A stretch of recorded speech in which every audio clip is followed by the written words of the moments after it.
Bonjour à toutes et à tous, vous y êtes et nous y sommes. Bienvenue au plateau de votre émission Grand Jury, un rendez-vous consacré au décryptage de l'actualité sociopolitique de notre cher pays, le Togo, avec des confrères en studio. Nous sommes en direct de la préfecture de Zio, la ville de Tchévié, donc dans le quartier Pali, et nous diffusons cette émission sur les ondes des médias partenaires.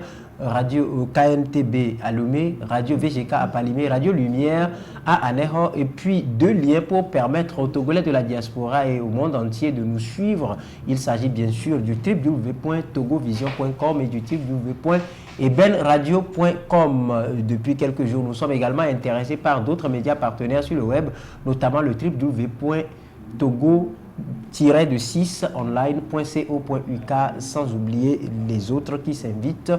Et également, rapidement, avant de vous présenter notre invité, vous l'avez déjà vu en flash, mais avant de le présenter, nous allons scruter la une de son journal qui est dans les kiosques ce matin. Il s'agit bien sûr de Courrier de la République en son numéro 399 et le prix de 250 francs CFA. Alors, à sa une, on peut lire « Le Togo a un nouveau Premier ministre » et le titre « Faure Gnassingbé choisit Komi Selom Klassou ». Un pur produit de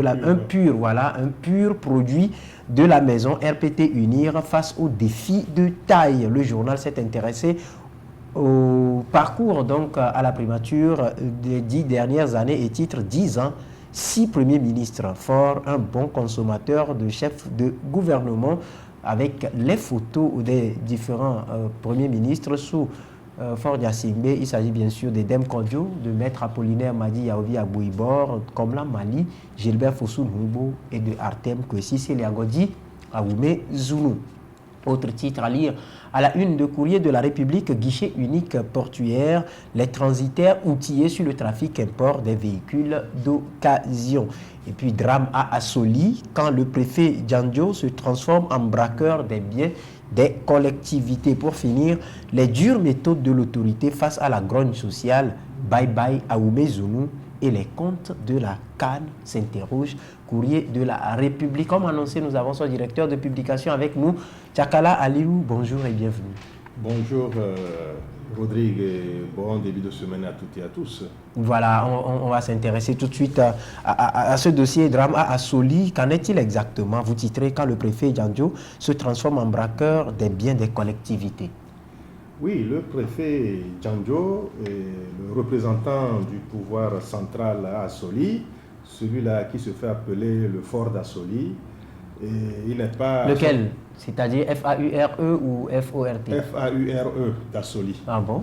Oui, il n'est pas à son premier poste à Assoli.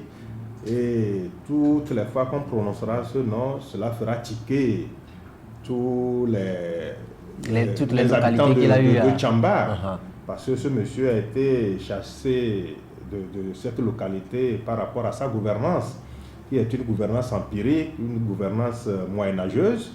Mais il a débarqué à Assoli dans des conditions un peu graves que tous les Togolais connaissent. Mais ce monsieur n'est pas prêt à s'assagir. Quand il est arrivé à Assoli, on dit les vilaines habitudes, donc la carapace dure. Donc le préfet Djandjo a atterri à Assoli et il considère cette préfecture-là comme son champ de manioc. Il en use sans modération.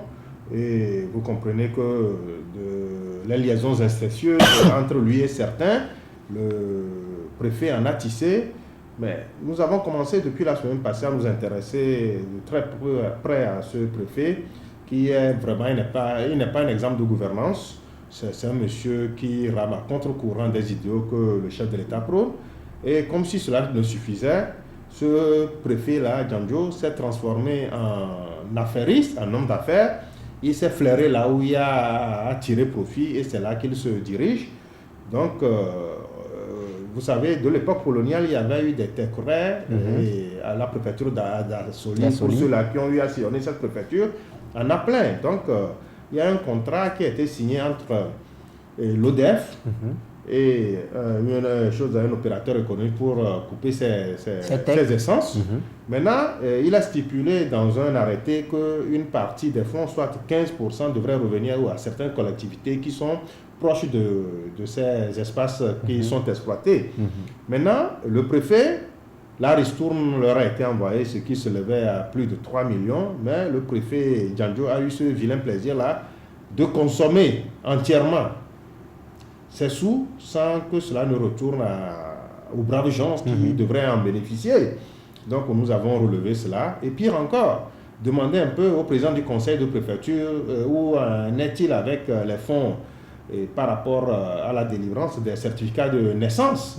Il vous dira qu'il n'y a pas un seul rond parce que le préfet Djandjo en a fait un fonds pour arrondir ses fins de mois. Donc, et pire encore, à Soli, c'est un couloir pour la transhumance. Les bouviers nomades passent par là.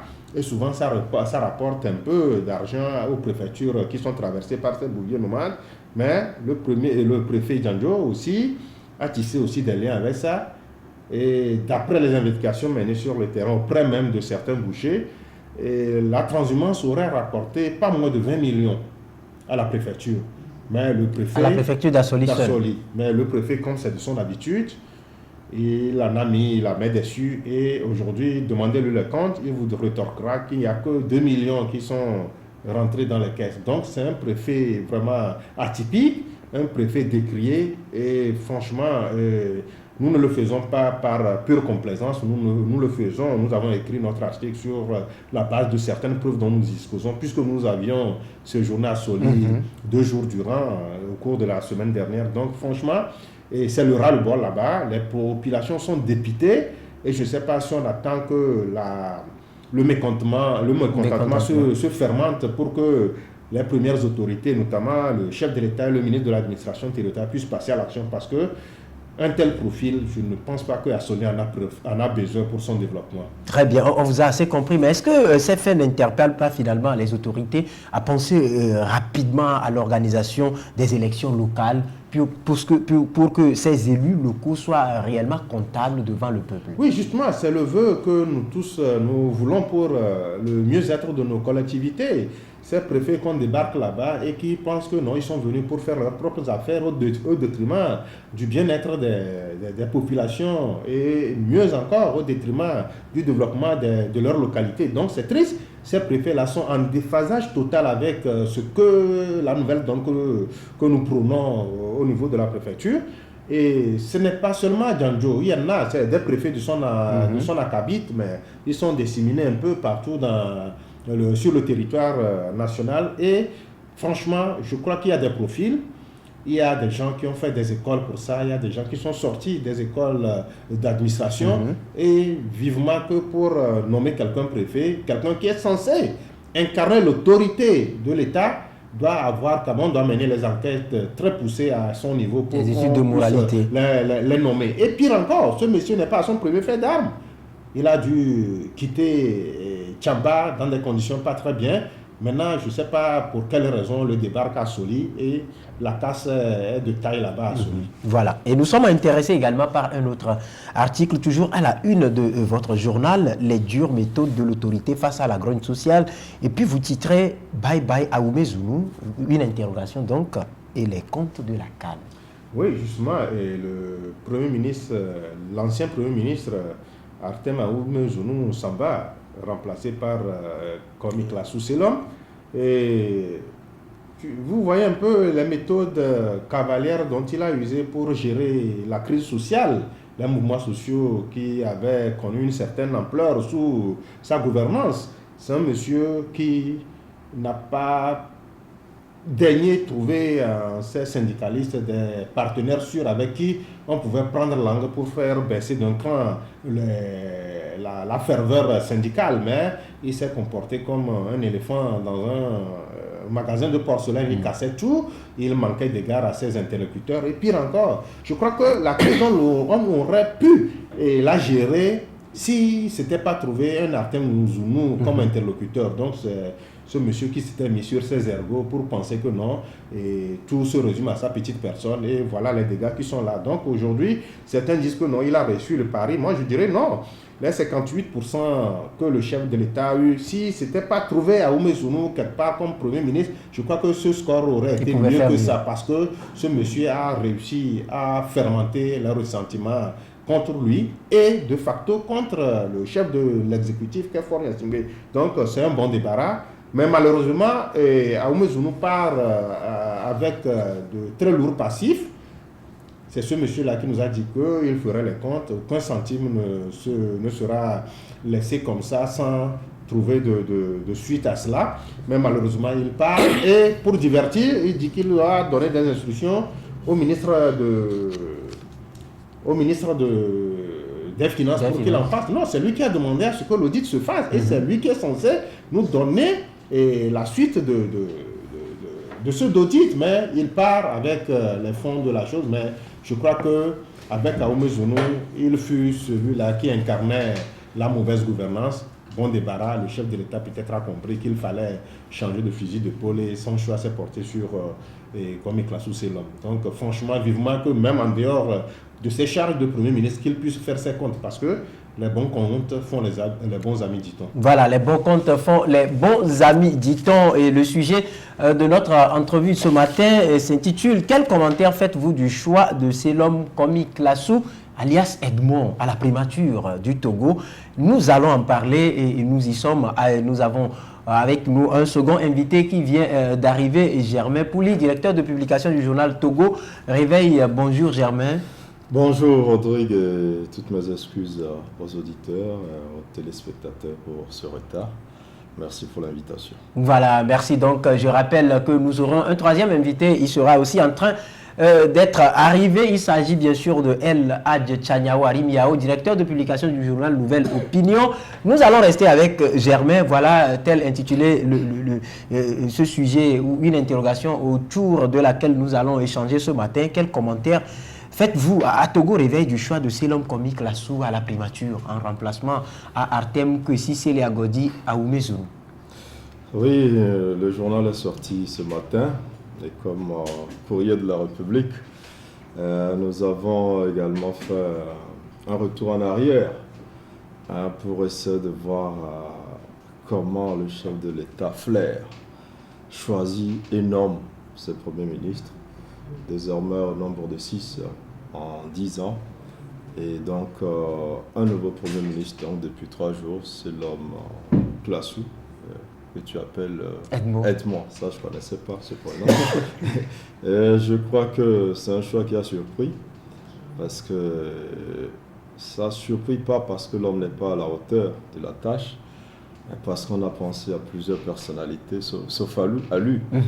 Certains sont même allés annoncer un troisième retour de Humbo à la primature. Et donc, un deuxième. Un troisième. Il a été reconduit déjà une fois. Il a été nommé, il a été reconduit. Donc ça devait être une troisième fois. Troisième. Voilà, donc, et je pense que le chef de l'État a surpris parce qu'on ne s'attendait pas à ce qu'il aille finalement à l'Assemblée nationale dénicher un vice-président dont on connaît l'engagement, dont on connaît la carrure, dont on connaît un peu la robustesse sur le plan politique. Et je crois qu'on n'a pas vu vers là, mais on n'a pas vu la souvenir, mais finalement, je crois que c'est un choix auquel plusieurs observateurs adhèrent, en se disant que c'est finalement l'oiseau rare qu'on cherchait, et surtout qu'on n'y avait pas pensé. Il y avait quand même un homme d'expérience qui a fait ses armes dans l'administration. Il a été préfet, il a été député à plusieurs reprises. Il a été 2 fois ministre. 2 fois ministre. Et donc, je crois que c'est un homme de carrure, un homme de confiance aussi, parce que... Il a été professeur, ça il faut le souligner. Oui, il a un doctorat, il a été professeur à l'université. Donc, je crois qu'il a le bagage et surtout, il a la culture politique et administrative donc pour faire ce travail.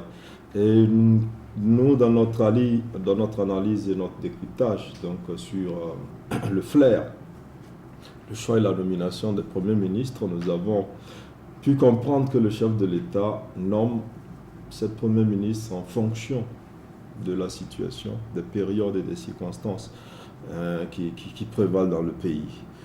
On l'a vu venir dans des conditions difficiles avec un Premier ministre de la trempe d'Edem Kodio.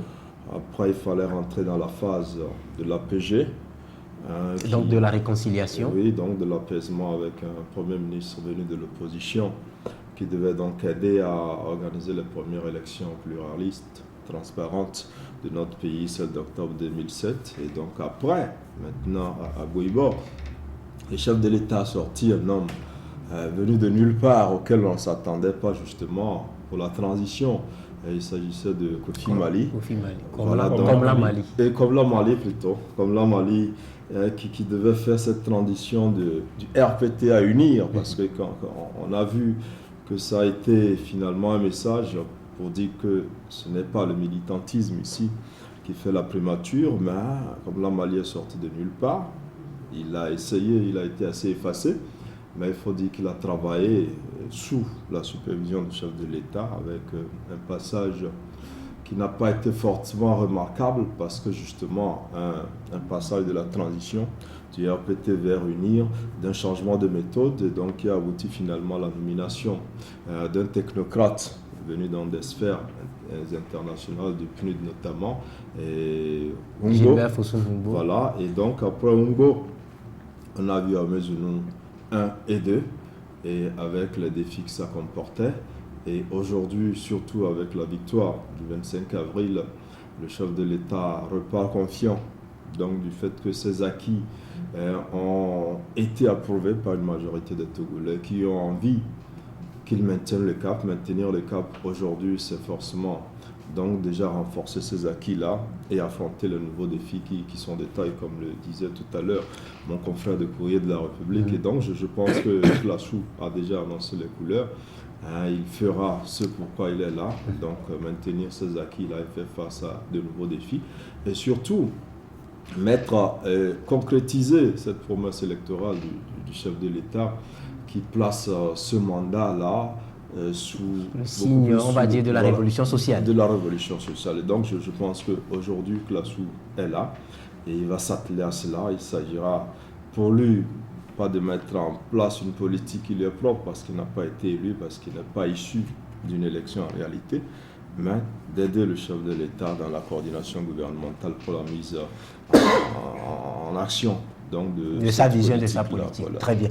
Nous aurons à traduire dans les faits la politique, la vision du chef de l'État, donc les quelques premiers mots du nouveau Premier ministre de la République, Selom Komi Classou Edmond. Et voilà, avant d'aller dans le fond du sujet Tchakala, il y a certains qui commencent par sursurer tout ça pour ça, parce que ça a mis du temps, alors que Selom Classou était sous la main. Non, mais moi je dirais d'entrée que la force des grands hommes, c'est d'apparaître là où on les attend le moins. Et c'est ce que le chef de l'État nous a réservé. C'est vrai, et choisir son Premier ministre pour accompagner l'action gouvernementale, c'est une partie de plaisir. C'est quelque chose... vous savez, les consultations ne se sont pas arrêtées sur la personne de Komi Classou, c'est l'homme. Il a consulté d'autres personnes. C'est pourquoi les supputations allaient bon train entre-temps. Les gens ont choisi leur Premier ministre avant que Ford ne choisisse le sien. Donc aujourd'hui, tout ça là pour ça, bon, ça engage ceux-là qui le prennent ainsi. Mais moi je me dis que Classou c'est l'homme, c'est quelqu'un qui est un pur produit de la maison. Il s'est baigné dans les eaux du fleuve RPT et il s'est aussi bien senti dans les courants des eaux du parti UNIR. Donc c'est un pur produit de la maison, c'est quelqu'un qui a été acteur de premier choix de tout ce que le parti RPT aujourd'hui UNIR a traversé comme chose de turbulence. Donc moi je me dis que il ne saurait en être autrement parce que sur la base d'un programme, le chef de l'État a été massivement élu à plus de 58%. Maintenant, voudriez-vous qu'il y ait quelqu'un d'autre pour venir asseoir cette politique-là? Non, mais il faudrait quelqu'un qui soit de la maison pour le faire. Et il a porté son choix sur Classou Selom, quelqu'un qui a quand même un background très impressionnant. Moi, je l'ai connu en 98, quand j'étais chef antenne TVT région centrale, quand il était préfet. Donc, c'est quelqu'un qui, quand même, connaissait comment manager, comment gérer les affaires publiques et administratives. Donc, et au regard de ça, il ne s'est pas seulement arrêté à ce rôle de préfet. Il allait encore plus loin. Il était deux fois ministre. Ministre de la jeunesse et sport et ministre des enseignements primaires et secondaires. Aujourd'hui, vice-président de l'Assemblée nationale. Je crois qu'il a rassemblé tout ce qu'il lui faut pour être un bon Premier ministre. Donc je crois que le chef de l'État n'a pas porté son choix sur Classou Selom de façon fortuite.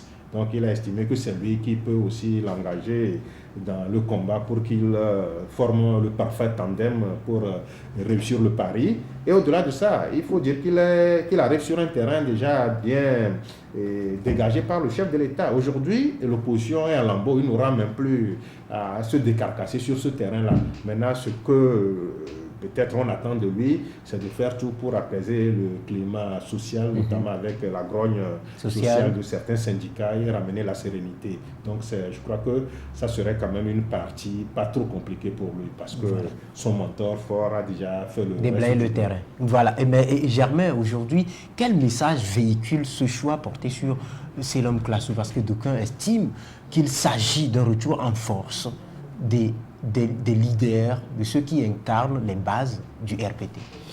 Bon, non, je crois qu'on a inventé, j'ai vu RPT unir, je crois qu'on a inventé ce concept parce qu'on n'avait pas envie. Est-ce que c'est réellement inventé, puisqu'on a suivi à l'époque le ministre Issour Soli Toki, qui a longtemps crié que c'était une fusion-création? Oui, bon, non, la réalité, c'est que le RPT est mort. Hein, si le chef de l'État a voulu ménager le chou et le lapin, comme on dit. Donc, je crois qu'à un moment, le chef de l'État voulait passer à autre chose. Le RPT avait lassé les Togolais, au point où, même au sorti de l'élection de 2007, où le RPT est sorti vainqueur, on se disait non, ce n'est pas possible. Parce que c'est vrai que le RPT de 2007 a roulé beaucoup plus sur l'image du chef de l'État. Mais il fallait passer à autre chose. Ça a été fait. Maintenant, l'opposition n'a pas envie qu'on enlève le RPT de l'esprit des Togolais et qui a quand même une histoire assez lourde et chargée. Et donc, on colle toujours RPT à unir pour ternir un peu l'éclat d'unir. J'analyse la chose comme ça. Mais la réalité, c'est qu'il n'y a plus de RPT unir et à qu'unir avec une nouvelle vision qui a été finalement imposée silencieusement, progressivement, mais finalement imposée par le chef de l'État. Aujourd'hui, c'est la discipline. Au sein d'UNIR, aujourd'hui, ce n'est pas le militantisme exacerbé du temps du général Eyadema qui est à la base des promotions. Non, si c'était cela, on n'allait pas nommer à la primature Classou. On pourrait trouver d'autres militants un peu plus griots, pas forcément efficaces. Non, je crois que quand on dit tout ça pour ça, non, c'est pas tout ça pour ça, parce que il faut chercher un Premier ministre et il faut le trouver quelque part dans une partie du pays, parce que, vous le savez, les premiers ministres, depuis longtemps, sont d'une certaine partie du pays, qui ne sont pas forcément du même coin que le chef de l'État. Ça aussi, c'est important de le faire, il faut le faire forcément. Et après, il faut jauger les personnes qui peuvent faire le travail. Et au-delà même du Premier ministre, il faut aussi songer à la nouvelle équipe, parce qu'on s'attend à la formation du gouvernement. Ce n'est pas maintenant que le casting va se faire pour former ce gouvernement. Au même moment qu'on pense à nommer un Premier ministre, on pense aussi aux ministres, quels sont ceux qui vont rester, quels sont ceux qui vont changer de poste, quels sont ceux qui vont sortir parce qu'ils n'ont pas été à la hauteur donc, de la mission qui leur a été confiée, quels sont ceux qui, n'étant pas forcément dans le sillage du parti présidentiel, peuvent également faire leur entrée. Tout ça, on n'en sait rien. Je crois qu'il y a beaucoup de travail à faire. Et en même temps qu'on choisit le Premier ministre, on cherche aussi les ministres, ce qui va faciliter finalement la formation du gouvernement qu'on espère donc, cette semaine. Et donc, je crois que c'est ce qui se fait. Maintenant, je ne pense pas qu'il y a une méthode RPT encore en vigueur dans ce pays. C'est vrai que unir à la base, c'est les militants du RPT. Ça ne pourra rien changer parce qu'il ne s'agit pas de laisser les gens partir, mais il s'agit de fonder le RPT, d'en unir et de faire appel à ce qu'on appelait les sympathisants du président Faure, qui ne voulaient pas être dans le RPT, mais qui voulaient travailler avec le président Faure. Il s'agissait aussi de faire appel à ce troisième groupe, des personnalités comme Aïdam, qui sont issues aussi de l'opposition. Donc vous voyez que unir, c'est déjà un assemblage de 3 groupes différents, donc en plus du RPT. Bon, maintenant, ceux qui parlent du RPT, est-ce qu'ils sont nostalgiques? Non, je crois que c'est tout simplement une stratégie pour essayer de convaincre encore que les méthodes n'ont pas changé, que c'est la méthode du RPT, alors que aujourd'hui, ce qui se passe sur le terrain politique, ce qui se passe autour du chef de l'État et ce qu'on voit comme résultat sur le terrain, ça n'a plus rien à voir avec les méthodes et le mode de gouvernance qu'il y avait au moment du RPT. Voilà, et je reviens avec vous, Tchakala, pratiquement la même question. Quel message véhicule ce choix, selon vous, porté sur Selom Klasu? Non, ben, le message il est clair, c'est que bon, Faure a décidé d'assumer, il faut n'est plus cet otage plus d'ouverture?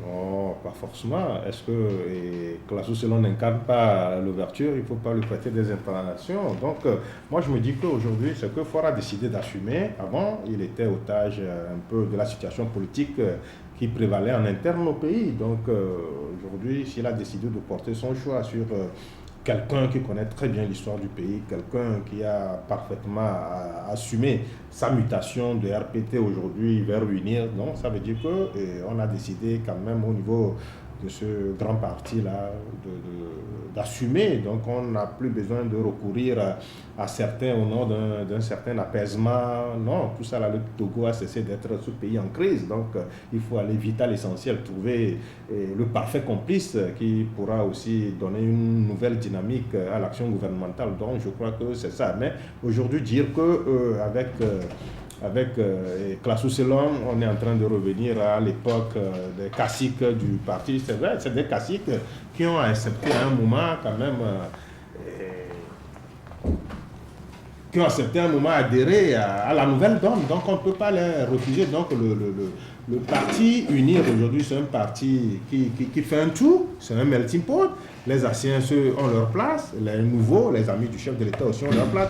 De même que ceux qui sont du bord de l'opposition, qui veulent aussi donner un nouvel élan à ce parti aussi, ont leur place. Donc dire que Faure est en train de retourner. Mais apparemment ça a l'air, mais ce n'est pas tellement ça. Parce que le RPT, comme l'a dit mon confrère Germain, le RPT, ça n'est fini depuis Agrita. Et que si à un niveau où on a titré RPT, ça veut dire que Klasu Selom s'était très bien senti dans le parti RPT et aujourd'hui UNIR aussi, il se sent très bien aussi dans ce parti. Donc ce n'est pas un transfuge, c'est quelqu'un qui a des sens proches du pouvoir, incarné par anciennement RPT, aujourd'hui UNIR. Donc dire qu'on est en train de retourner au cacique parce qu'on n'aurait pas trouvé meilleur profil au niveau de la nouvelle garde. Moi, je crois que c'est un faux procès qu'on est en train de faire à Faure. Un faux procès qu'on est en train de faire au président élu Faure Gnassingbé. Notre troisième invité, il vient de faire son entrée, El Hadj Tchaniao Arimiao. On va dire salam alaikum. Alaikum salam wa rahmatullah. Le reste, je l'ai perdu. Ah oui, vous devez le perdre. Je crois que ce n'est pas difficile de copier ce que le musulman fait. Et nous l'empruntons tout le temps. Vous voyez, quand des gens ne sont même pas musulmans, ils aiment dire Inch'Allah. Inch'Allah. Voilà. Très bien. Et vous êtes arrivé, nous sommes en train de parler du Premier ministre, Selom Klasu. Et la question qu'on va vous poser tout de suite, c'est vrai que tout à l'heure, Tchakala a répondu.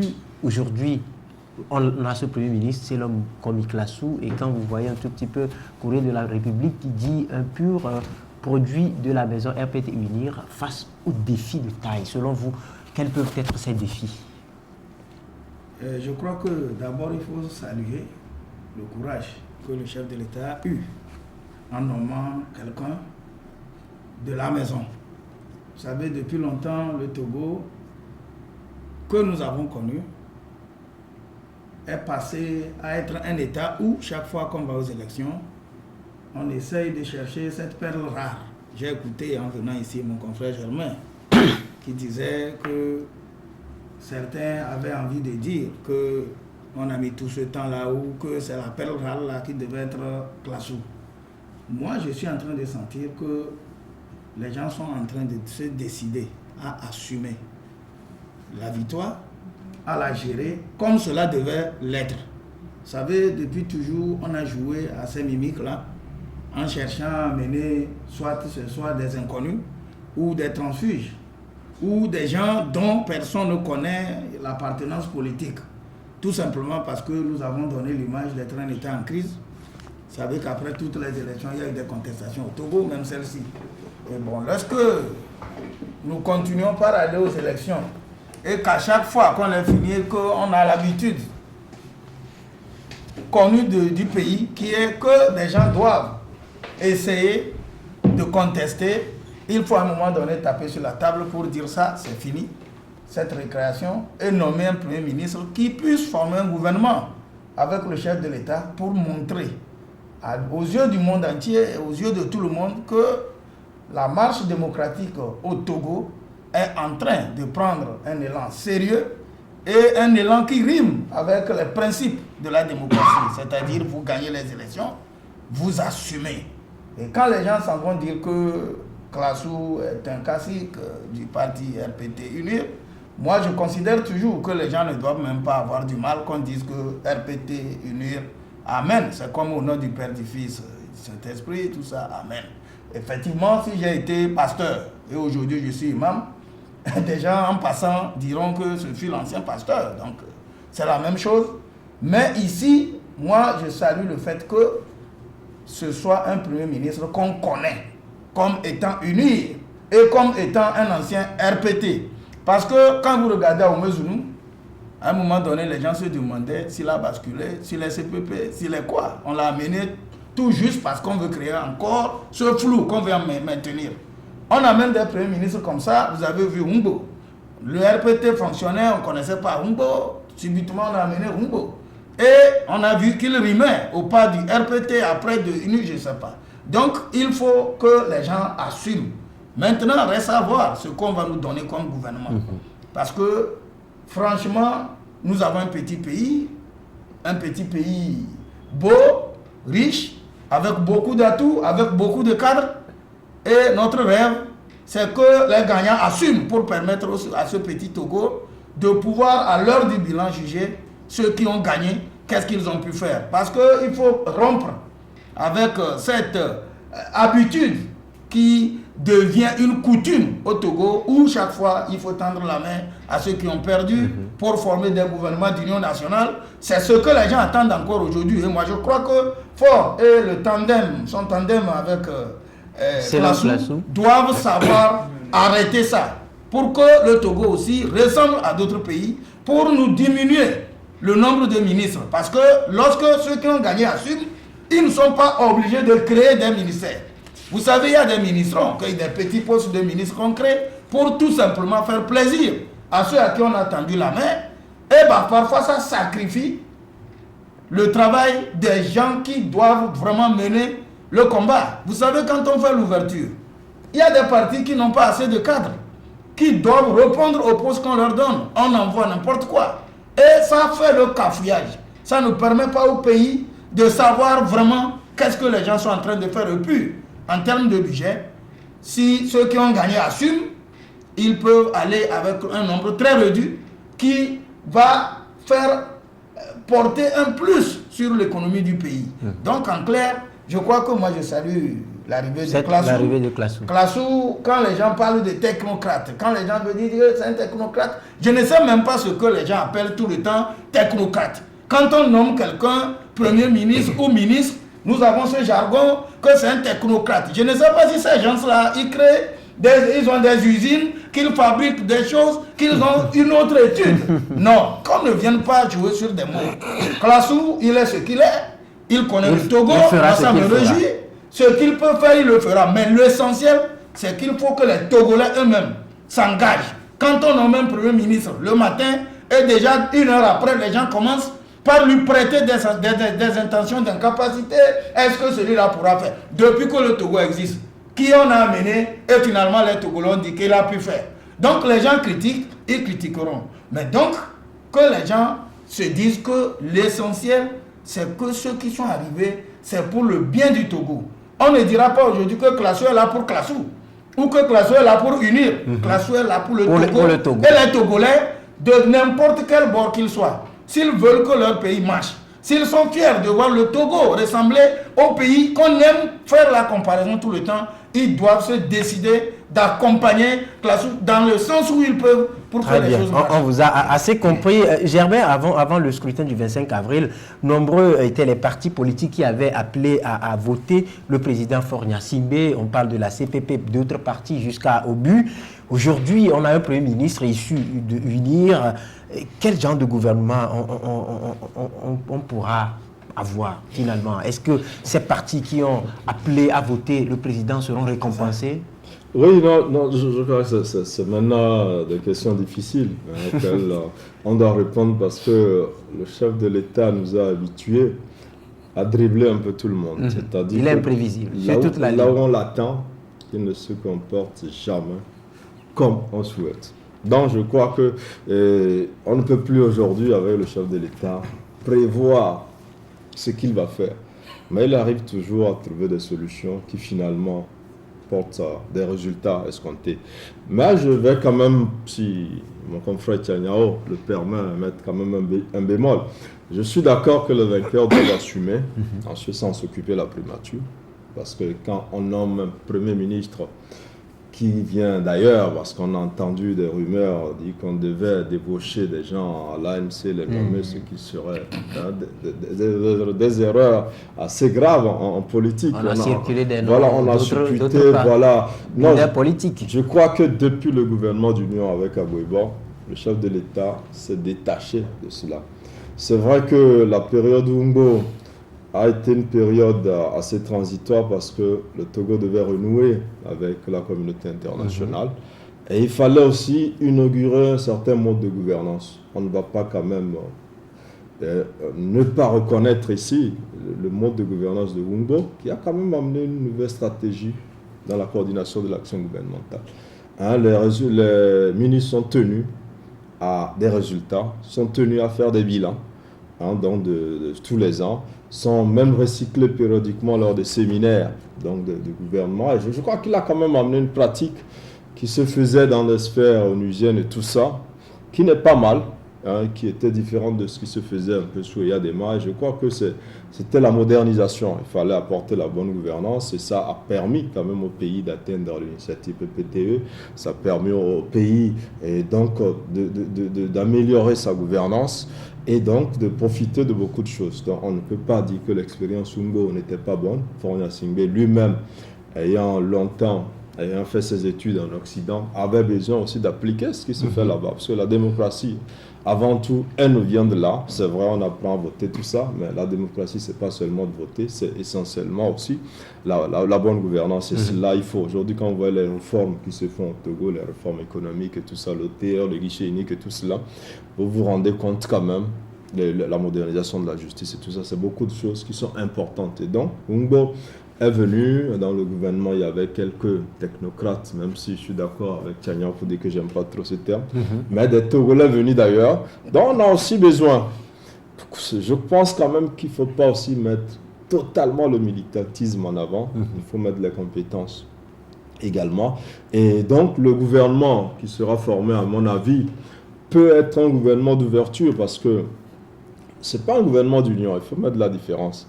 Le chef de l'État gagné, il peut ouvrir son gouvernement à d'autres qui n'ont pas gagné, à qui d'abord il donne l'occasion de faire l'expérimentation de la gestion de l'État, parce que l'opposition manque véritablement de ces expériences. Les gens restent en marge en jouant les opposants, mais quand vous avez suivi la campagne, vous vous rendrez compte que les gens ont soumis des projets de société sans être capables de les défendre, sans être capables de convaincre, parce qu'ils ne savent pas le faire. Ils disent, bon, on va amener de l'eau, on va faire les routes, tout ça, on va augmenter les salaires, on va créer des emplois, mais sans dire comment ils feront pour le faire. Ils ne peuvent pas le dire parce qu'ils seront critiqués, parce qu'ils ne peuvent pas inventer cela. Ils attendaient aussi leur élection avant. Non, ils n'ont pas l'expérience. Ils ne peuvent pas. Les gens ne vont pas à la culture apprendre à gérer dans l'administration, apprendre à gérer un poste. Si le chef de l'État ouvre cela, comme il a fait avec l'accord RPT-UFC à l'époque, l'accord est plus ou moins caduc, le RPT n'existe plus, c'est vrai, mais cet accord est resté quand même. Les gens parlent de mutation. Avec l'ère UNIR, on a vu quand même des gouvernements, des ministres UFC au sein du gouvernement. Ce n'est pas forcément une mauvaise chose. Ce n'est pas aujourd'hui, je suis d'accord avec lui, il ne s'agit pas de nommer des ministres qui vont travailler pour les militants d'UNIR et sympathisants qui ont voté pour le chef de l'État, non, mais des ministres capables de travailler pour le Togo. Si le chef de l'État estime qu'il faut ouvrir à certains, il le fera. Moi, je crois que c'est une bonne chose. Si le chef de l'État estime aussi, on parle de nombre pléthorique du gouvernement, c'est vrai, on a des ministères, on se dit, mais qu'est-ce qu'ils font? Mais c'est parce qu'il n'y a pas un budget à leur disposition. Quand vous n'avez pas un budget, parce qu'il y a des priorités. Si votre ministère n'est pas dans la priorité des priorités, vous verrez que tout ce que vous enverrez comme budget au niveau des finances... Autant le supprimer. Non, pas le supprimer. Le ministère existe. Mais quand le chef de l'État est arrivé, il a commencé par quoi? Par l'agriculture. Est-ce a dit qu'il devait supprimer les autres ministères? Non. Après, on a vu le développement à la base et tout ça. Mais ça vient.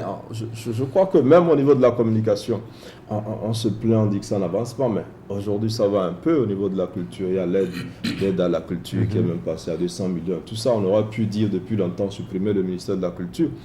Mais non, je crois qu'on peut créer, tant qu'il y a des activités qu'il faut encadrer, qu'il faut promouvoir, on peut créer des ministères.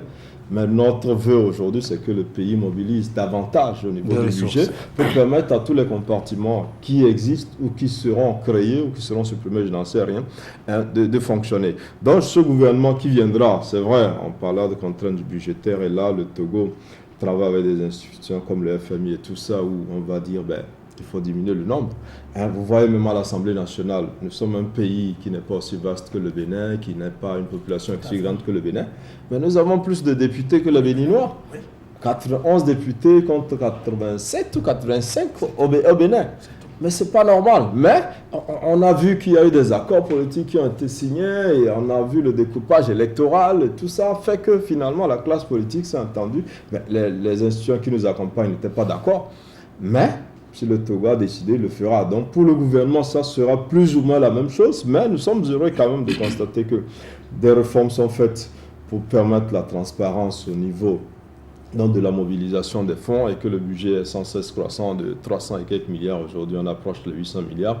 Si on atteint 1000 milliards d'ici 1 ou 2 ans, je crois que ça sera une bonne chose pour permettre un peu à tous les compartiments gouvernementaux de pouvoir être actifs. Maintenant, quelle sera la nature du gouvernement, je n'en sais rien, mais je pense que beaucoup de ministres reviendront parce qu'en réalité...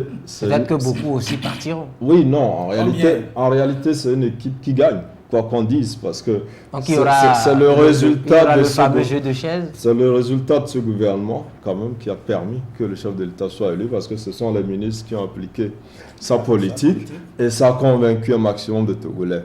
Et je pense qu'il y aura beaucoup qui resteront, mais dans quelle proportion? On attend de voir. Est-ce que de nouveaux portraits seront créés avec Foria Simbe?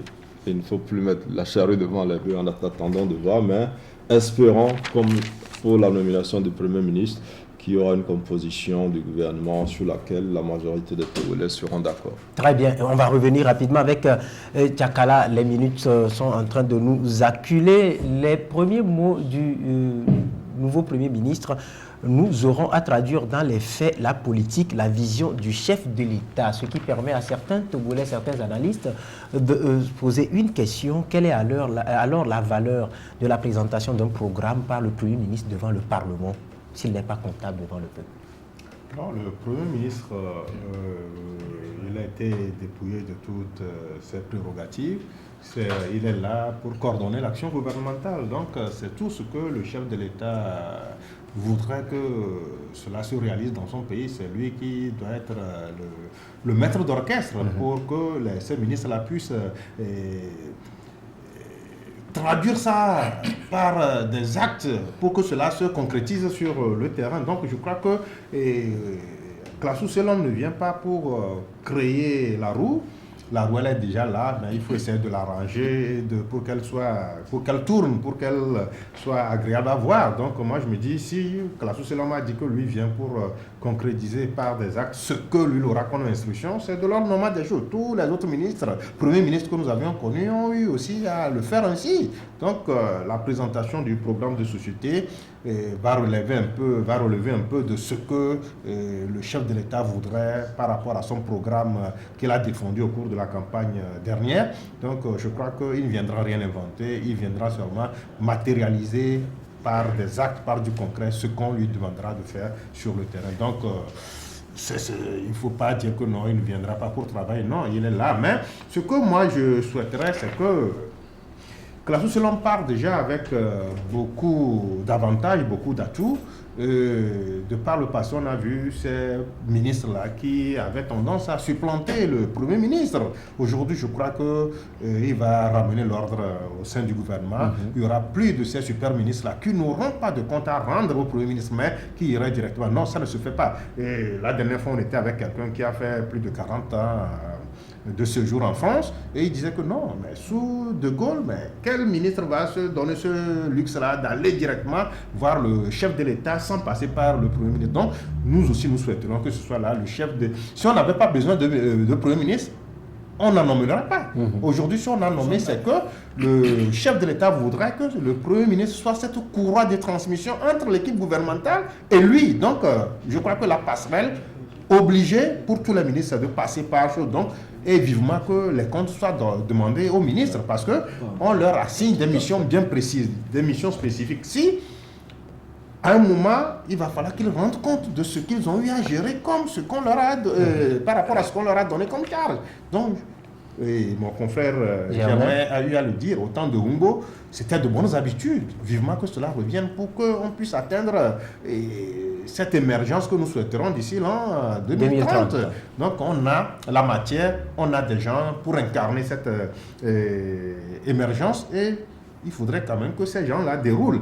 Et par rapport au gouvernement qui sera formé, l'équipe gouvernementale, moi je me dis que UNIR, c'est vrai, c'est un parti qui foisonne de cadres, qui a beaucoup de ressources humaines, mais on ne va pas s'arrêter là. Ça sera un gouvernement d'ouverture parce qu'il y a des partis de grande envergure quand même qui ont pris sur eux cette responsabilité-là de demander à leurs militants de porter leur choix sur la personne de Faure, parce qu'ils estiment que c'est Faure qui rassure le plus. Donc vous voudrez qu'on mette ces gens-là à l'écart? Non, ces gens-là aussi ont leur rôle à jouer par rapport à l'embellie qu'ils ont su créer au sein du parti UNIR. Donc moi aujourd'hui, c'est vrai, la quantité, on n'en veut pas, mais la qualité, il faudrait qu'on mette l'accent là-dessus. Très bien. Oui. Oui, bon, ce que je voudrais dire, c'est tout dépend du régime dans lequel le Togo est. Si le Premier ministre a fait cette déclaration, c'est par rapport à ce que notre régime est. Et donc, moi, je crois que l'administration, elle a ces réalités parfois qui échappent au monde dans lequel nous sommes. Vous pensez que si Calasso ne le disait pas, dans la tradition des faits, c'est ce qu'il ferait. Il attendrait quand même qu'on l'oriente avant de prendre des positions. D'ailleurs, c'est le chef de l'État, par décret, qui le nomme. Et donc, il ne peut pas se lever comme un oiseau, voler dans les coins du pays sans que celui qui l'a nommé, quand même... Quel que soit le régime, c'est le chef de l'État qui nomme. C'est ce que je voudrais dire. Donc c'est pour dire que cette déclaration n'a rien même à inquiéter les Togolais. Ce n'est que... Non, il ne s'agit pas d'inquiétude, puisque habituellement, quand on nomme un Premier ministre, il passe devant le Parlement avec un programme de société. Et quand aujourd'hui vous avez un Premier ministre qui dit « moi je viens », c'est pour mettre en application la politique et la vision du chef de l'État. C'est justement pour vous dire qu'à la fin... Est-ce que ce passage, quand j'ai pris la parole ici, j'ai dit que lorsqu'on nous mettra un gouvernement, il faut qu'à l'heure du bilan, nous puissions savoir ce que les gens ont fait. Vous avez suivi les propos de Germain. Germain a dit tout à l'heure que c'est justement parce qu'il y avait un gouvernement qui avait bien appliqué une politique qui a permis aux Togolais d'avoir confiance en qui? Au chef de l'État. Donc c'est pour vous dire que le programme que le Premier ministre va présenter aux députés à l'Assemblée, ce programme a un lien de connaissance intrinsèque avec le chef de l'État. Parce que le Premier ministre n'ira pas, le chef de l'État a présenté un programme avant d'être élu. Moi, Premier ministre, je viens, je fais mon programme, et je sors parallèle à ce que l'autre avait fait. C'est une suite logique. Le Premier ministre, même s'il était sorti d'une opposition, il ne viendra pas s'il était de l'ANC, comme les gens le souhaitaient. Vous pensez qu'il faut unir président, Premier ministre, ANC, le Premier ministre vient, il sort son programme parallèle, inconnu du chef de l'État pour le faire appliquer, et pour quel résultat, pour quelle comptabilité. Donc c'est pour dire qu'il y a un lien intrinsèque. Et entre les deux programmes. Entre les deux, le chef de l'État et le Premier ministre, ils ne sont plus forcément à leur parti. Ils sont pour le Togo. Et par rapport à ça, ils ne peuvent que donner ce que les Togolais attendent et qui est une forte préoccupation de nous, population. Donc, voilà en bref ce que cela peut donner. L'essentiel, je reviens sur le fait que Tchakala a dit qu'il y a eu beaucoup de partis qui ont accompagné ouvertement. J'ai vu lors des campagnes certains ministres de l'ANC et de l'UFC qui étaient même en tenue unie. Et donc, par rapport à ça, moi, je veux qu'on fasse une nuance entre gouvernement d'union nationale et gouvernement d'ouverture. S'il y a ouverture, parce qu'on sait qu'on a des gens qui ont des compétences dans ces partis, qui ont demandé à leurs militants de voter, ou même, pas pourquoi pas, à la diaspora. S'il y a un Togolais perdu quelque part, qui vend des compétences au-delà du pays, et qu'on sait que ce Togolais peut servir le Togo dans un domaine précis, pourquoi ne pas lui faire appel? Mais c'est en cela que nous sommes d'accord. Et nous disons que les gens vraiment pleinement assurent. Parce que quand on dit gouvernement d'union, ça veut dire que nous sommes en train d'accepter que nous sommes toujours en crise. Et on a besoin de faire une union de toutes les tendances politiques pour que notre pays puisse marcher. Très bien, on vous a assez compris. On l'avait évoqué avec Tchakala. Il nous reste quelques petites minutes. On va rapidement échanger là-dessus. Aoumé Zounou, il est parti.